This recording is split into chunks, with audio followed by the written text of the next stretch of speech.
On April 15, 2025, President Donald Trump threatened to revoke the tax-exempt status of the wealthiest university in the world, Harvard University. His accusation is that they were allowing anti-Semitism on campus, especially regarding protests against the war in Israel. According to Fox, the administration is also concerned about what elites are teaching in our nation's colleges. This story has strong echoes to the past, and this administration has done a lot to fight old battles lost by conservatives. So let's learn about some of those battles. In 1948, we had the Supreme Court case McCollum v. Board of Education, which placed limits on religious groups using school facilities during school hours for religious education. Then, of course, there was the 1954 case Brown v. Board of Education, which called for the desegregation of public schools with quote-unquote all deliberate speed. Whatever that means. The phrase was so vague that it allowed schools to remain segregated for decades, not just in the South. In the 1960s, there were two Supreme Court cases that placed limits on religious expression in public schools, including mandatory Bible reading and mandatory prayer. Although neither of those things were universal. Listen, it's important to remember that public school students can still read their Bibles and pray. They just have to do it on their own. I'm skipping over rulings, but you get the gist. It was loss after loss for conservatives, for racists, and for conservative racists. This was a time of uncomfortable bedfellows, and especially around 1964, a lot of racists were flooding into the Republican Party. The 1960s and 70s were a time of civil rights demonstrations, and those who didn't like civil rights pushed back with anti-Marxist language, not unlike the language that Donald Trump is using today. As he said in a speech 2 years ago, we are going to choke off the money to schools that aid the Marxist assault on our American heritage and on Western civilization itself.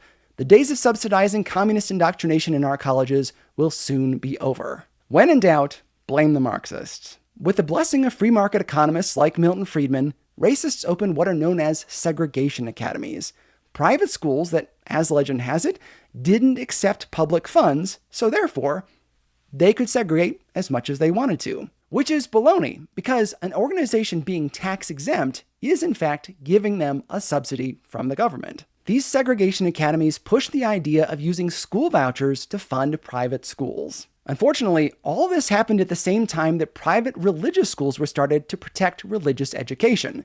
And that muddied the waters a little bit. Because even though a great many of these religious schools were segregated, not all of them were. And it became very difficult to tell the difference. The timing looked suspicious. In 1970, President Nixon, a Republican, got a lot of flack for his support of private segregation academies. So his administration started putting pressure on those segregation academies, threatening to take away their tax-exempt status. Again, this was a Republican president threatening to take away the tax-exempt status of segregated schools. The Carter administration often gets the credit for this move because they tightened the screws even more. But the reality is, this process began under a Republican president. Once again, conservatives and segregationists lost a lot of battles.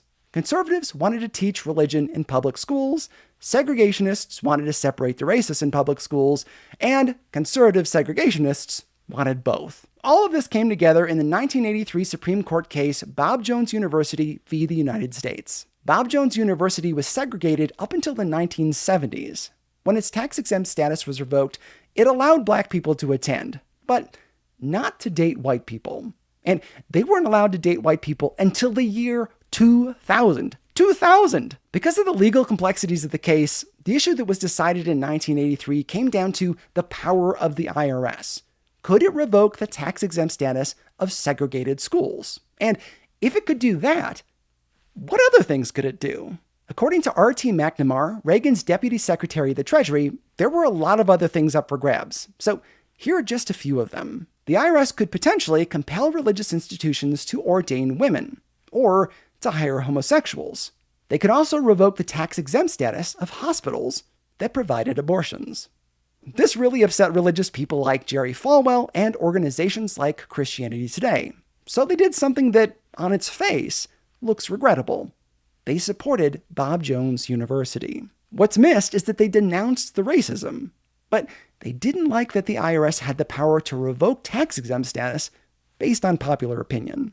Ronald Reagan fought against this decision, as he did with integrated school busing, which caused civil rights leaders to, rightly, accuse him of siding with the racists. Reagan lost both of these battles, alienating his constituents. It was loss after loss for conservatives, for racists, and for conservative racists. And the tool that was used against them was the withdrawal of tax-exempt status. Now we're seeing conservatives weaponize the tool that was used against them to harm Harvard. And it has strong implications for free speech and the First Amendment. This has deep historic precedent. And there's a word in the English language that I think really fits this moment and what the Trump administration is trying to do. It's retribution. As the Trump administration is trying to pick up where the Reagan administration left off. I'm covering all of this and more on the Truce podcast. For season 6, I'm looking at how some evangelicals tied themselves to the Republican Party in the 1970s and 80s. You can listen to Truce anywhere you get podcasts or find it at trucepodcast.com.